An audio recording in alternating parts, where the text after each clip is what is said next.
नमस्कार दोस्तों, हिंदुस्तान की बात में आपका स्वागत है। यहाँ हिंदुस्तान की हर खबर आपको देखने और सुनने मिलेगी, साथ ही पाकिस्तानी समाचार भी देखने को मिलेगी, इसलिए चैनल को सब्सक्राइब करना और बेल आइकॉन दबाना ना भूलें। धन्यवाद। कर रहे हैं, आप कहते हैं डीएनए हमारा एक डीएनए एक है, लेकिन इंस्टीट्यूशन एक जैसे नहीं ना चीमा साहब।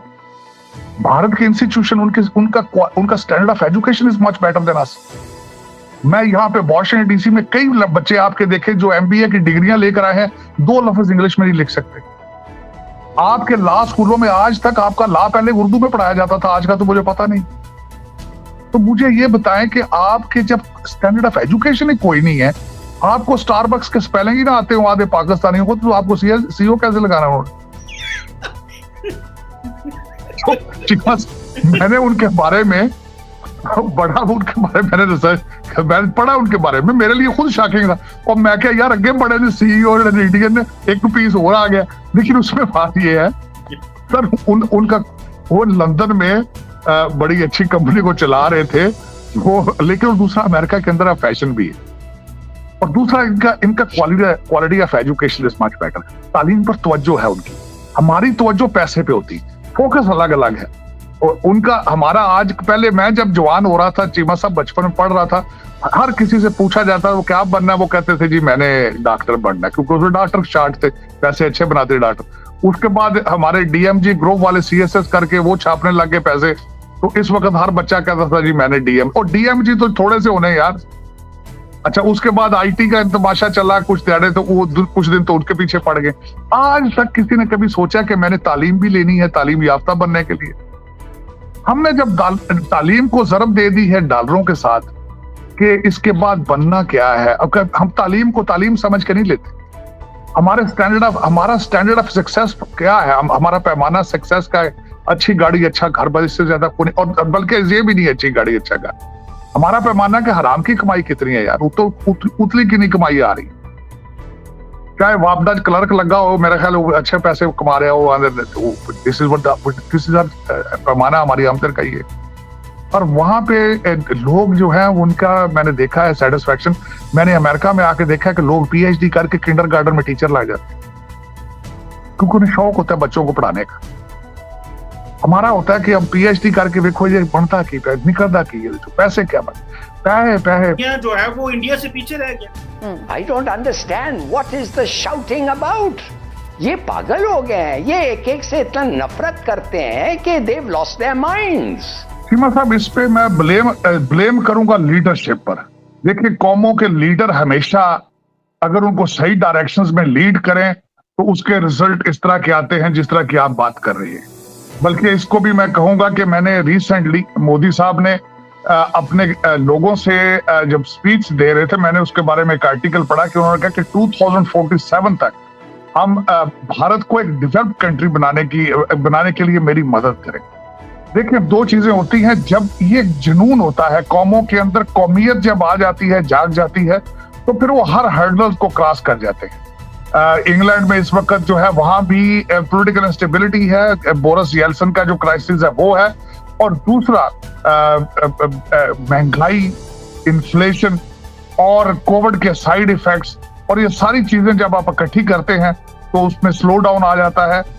और दूसरा ये होता है कि इस वक्त मैं हमेशा ये कहता हूं कि मोदी साहब की मूवमेंट एक नेशनलिस्ट मूवमेंट थी, और उन्होंने भारत के बसने वालों को स्टेरॉइड्स पे कर दिया, और उसी की वजह से आप देख रहे हैं कि वो अपनी हर हर्डल को क्रॉस कर रहे हैं, और उसकी विल रखते हैं, ख्वाहिश रखते हैं कि दुनिया के चैलेंजेस क्रॉस करें।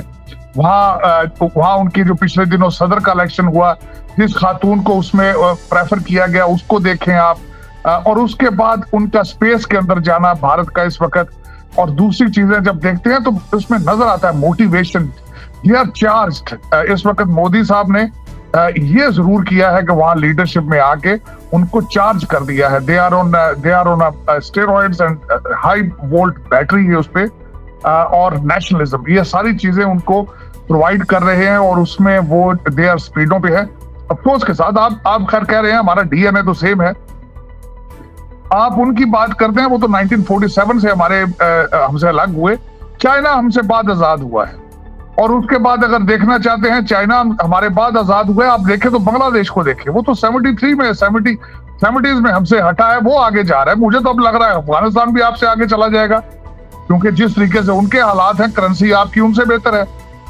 लेकिन ये कि हमारा जो ट्रेंड है वो ये है कि अभी जिस तरह IMF की किस्त पिछले दिनों आई है और जिस तरीके से सैलाब को एक अपॉर्चुनिटी समझा जा रहा है, हमारा माइंडसेट जो है वो लेकर भागना हमारा माइंडसेट है। डॉक्टर साहब, ये तो हम जिस मुश्किल में फंसे हैं, एक इंडिया बड़ी इकोनॉमी होना, चाइना बड़ी इकोनॉमी होना, इसका एक हम पे साइकोलॉजिकल इम्पैक्ट होना चाहिए कि दो बड़ी इकोनॉमीज हैं।